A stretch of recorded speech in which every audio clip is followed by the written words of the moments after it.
Jeg var i Bolivia, hvor jeg mødte en lille pige, der hed Mindy, på et børnehjem. Og hun var den pige, jeg skulle passe sådan lidt ekstra godt på og tage mig sådan lidt af. Og hun var bare mega lille og helt vildt sød. Hun var 2 år gammel, og da hun var på måneder gammel, der havde hendes forældre forsøgt at slå hende ihjel. De havde prøvet på at knuse hendes kranie, og de havde brækket hendes venstre ben. Så kom hun heldigvis på børnehjemmet. Hun var bare helt vildt genert og stille, og jeg havde lidt svært ved at komme ind til hende, men det lykkedes til sidst. Og jeg prøvede sådan på at elske hende og give hende noget af alt det, hun ikke havde.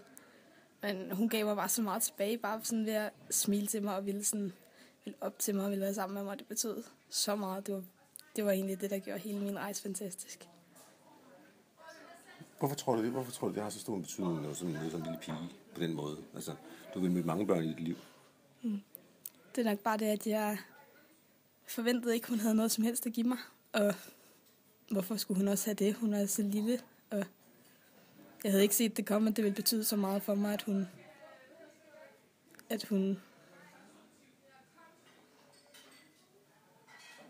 ville smile til mig og ville op til mig, og at jeg kunne gøre et eller andet for hende, som gjorde hende glad. Hvis du skal fortælle lidt om, hvordan det har sætter en påvirkning på dit liv, tror du, i fremtiden? Jeg kommer nemmere til at tænke over, hvad der egentlig betyder noget, og hvad jeg burde bruge mit liv på, hvad jeg burde bruge mine penge på. Det, der egentlig betyder noget, frem for alt muligt materialistisk og ansvagt, der er her. Cool. Vi kommer altid til at tude, når jeg skal snakke om den pige. Det var sådan en pige, der hed Dajon i Porto Xavier. Hendes forældre var alkoholikere og sådan noget, men det var en lille sød pige, men hun havde en meget voksen inde i sindet, fordi at jeg tror det er fordi, at hun har været nødt til at opføre sig som en voksen, hun har været nødt til at være ansvarlig for sig selv og sådan noget, fordi at forældrene ikke har taget sig af hende og sådan noget. Hun gjorde meget indtryk på mig, fordi at hun opførte sig, fordi hun var så sød mod de andre alligevel og sådan noget. Og hun var der for de andre og sådan noget. Så det var... Det er jo det. Men ja. Hvorfor tror du lige, det var hende, der gjorde mest indtryk på dig? Det ved jeg ikke. Det er jeg ikke helt sikker på. Nej. Det var bare sådan... Ja. Hvad har det gjort for dig at møde sådan nogle børn, eller sådan nogle mennesker på den der rejse til Sydamerika? Sådan nogle mennesker? Ja. Altså, jeg tror, jeg er blevet lidt mere bevidst over, hvad jeg faktisk har her. Og sådan noget. Og ja. Det tror jeg, ja. Hvordan har det ændret og hvor meget man faktisk klynker her i Danmark. Det var, vi var i en busstation, hvor vi ventede på vores bus. Og så imens så trykkede vi og Jakob lige deres guitar frem og kazoo. Og så lagde vi bare for sjov en lille hat ud og samlede penge i, mens de sang og lavede lidt gøjl. Og så på et tidspunkt så kommer der så en fattig dame forbi. Og hun står bare og smiler og kigger og synes virkelig, det er festligt, det vi har gang i. Og så lægger hun så en mønt i. Og så tænkte vi også, wow. Fordi hun var virkelig fattig, kunne man se på hende, og nok også hjemløs. Og så var det bare så overvældende, at hun gav det lidt, hun havde. Også meget bibelsk i forhold til, at den historie i Bibelen, hvor der står, at en fattig enke kommer og lægger de få mønter i, hun har. Og hun har givet af hele sin fattigdom. Så det vi så gør bagefter, det er, at vi laver lige stiller op til at synge velsignelse for hende. Og hun bliver virkelig rørt og står og græder. Og så giver vi så de penge, som vi har samlet i den der hat der. Og så til sidst, så slutter hun faktisk af med at synge sin velsignelsessang for os. Meget specielt og en virkelig god oplevelse. Hvorfor tror du, det var sådan en god oplevelse for dig? Fordi at... jeg tror fordi, at det der med, at man ikke har noget, og så alligevel så giver man det. Det er bare sådan, hvis man er fattig, så burde man ikke give til... Det er lidt, man har til sådan noget gøjl, eller som man synes er, wow, det er virkelig fantastisk, men ja, også det der med, at selvom at hun ikke havde noget, så fandt hun bare værdi i andre ting end penge, tror jeg. Vil du sige, hun var rig på en anden måde? Ja. rig på kærlighed, eller sådan, man kan sige, at det var i hvert fald ikke penge, der var hendes rigdom. Måske var hun troende, det tror jeg. Og jeg tror, at det var nok også det, der gjorde, at hun havde lyst til at dele ud af det, hun også havde sagt velsignelsen først bagefter. Tak. Så tak. Jeg ved ikke. Selv. Er vi klar, eller hvad? Ja, vi er klar. Vi kører bare. Vi kører. Jeg var med i Brasilien med mit hold som lærer, hvor vi mødte når vi kom på et hjem, hvor vi skulle bo på et børnehjem, som faktisk var lukket ned, men der var nogle børn om eftermiddagen. Og der mødte vi så en pige, som boede hos dem, der ejede børnehjemmet, hvor hun tjente, eller hun boede der ligesom tjenestepige.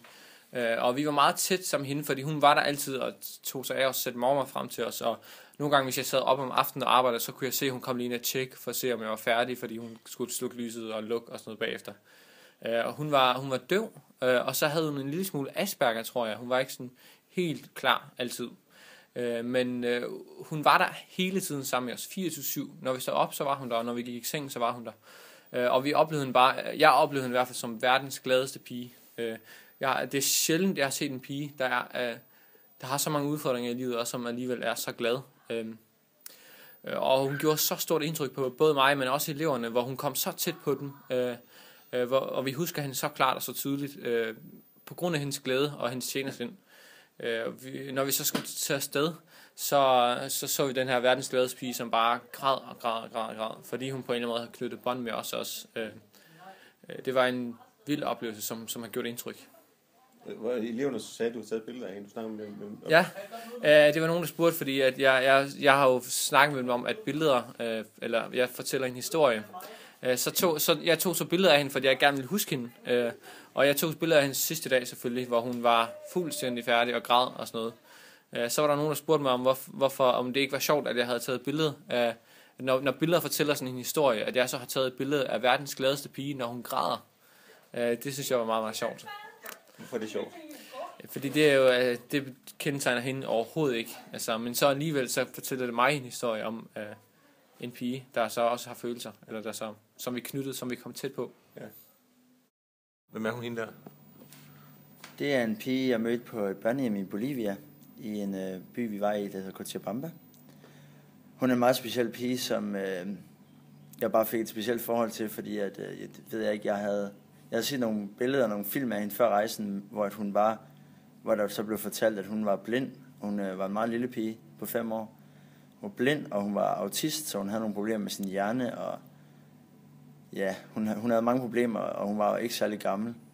Og jeg fik også et specielt forhold til hende, fordi jeg havde bare sådan en forkærlighed til hende, og bare ønskede at velsigne hende og gøre hende glad. Fordi at hun havde nogle handicaps, som hun ikke rigtig kunne gøre for jo. Og så ønskede jeg bare at give hende den kærlighed, jeg kunne vise til hende. Og en af mine veninder, hun gav et billede til hende. Nej, ikke gav et billede. Hun gav en fløjte til hende, som hun havde købt på et marked. Og den fløjte blev hun bare så fantastisk glad for, selvom hun egentlig ikke kunne se, hvad det var, eller vidste, hvad det var. Men så lærte hun ligesom at få lyd ud af den. Og det var så fedt at se, at hun kunne være så glad, og hun kunne være så glad for sådan en ting, som hun ikke engang kunne se, eller ikke engang vidste, hvad var. Mm. Og så hun kunne bare, det kunne bare gøre hende så super, super glad, så lidt, som der skulle til. Det var bare fantastisk at se. Er den veninde, er det hende, der sidder ved siden af der? Ja. Det er hende veninde, der sidder ved siden af på billedet. Ja. Hvorfor tror du lige at møde med den der blinde pige gjorde så stort indtryk på dig, Cosme? Jamen, det var vel bare... jeg fik bare sådan... Jeg blev bare så velsignet af at være sammen med hende, synes jeg. Jeg ønskede at velsigne hende, men jeg blev endnu mere velsignet selv. Og følte bare, at wow, det er egentlig fantastisk, hvordan at hun kan have sådan et fantastisk liv, og hun kan bare være glad. Og jeg fik sådan en på en eller anden måde en vished om, at jeg troede på, at Gud ville gerne helbrede hende for det sygdom, hun har. Og ja, en eller anden tro på, at hun nok skal kunne få et liv op og stå en dag. Men hvad så, hvis det ikke sker? Altså, nogle gange så der er jo stadigvæk syge mennesker også på det børnehjem, og det helbreder ikke. Hvad så? Det er svært at svare på. Jamen, altså hun går i noget blindeskole, og hun har jo egentlig på en eller anden måde et liv, som måske kommer til at fungere. Så altså, hun har, altså det er bare så fantastisk og vildt at se, at hun er mega glad, på trods af alle de ting, og hun er, altså, ja, hun er sindssygt glad hele tiden. Og det er bare på en eller anden måde mærkeligt, fordi det skulle man ikke tro, at man ville være, når man havde det sådan. Hvilket perspektiv har hendes fremtid for hende? Men hun bor i et fattigt land i Sydamerika. Det ser jo ikke godt ud. Hun har jo på en eller anden måde, altså hun kan ikke få noget job, fordi hendes hjerne fungerer ikke normalt, og hun kan ikke se, så altså hun kan jo ikke tage vare af noget som helst, uden at hun har nogle hjælper omkring sig, så hvis der ikke er nogen, der adopterer hende eller noget, så er hun jo nok nødt til at være på børnehjemmet næsten altid, hele sit liv, eller fortsætte ved noget andet, hvor der er nogen, der kan passe hende, desværre.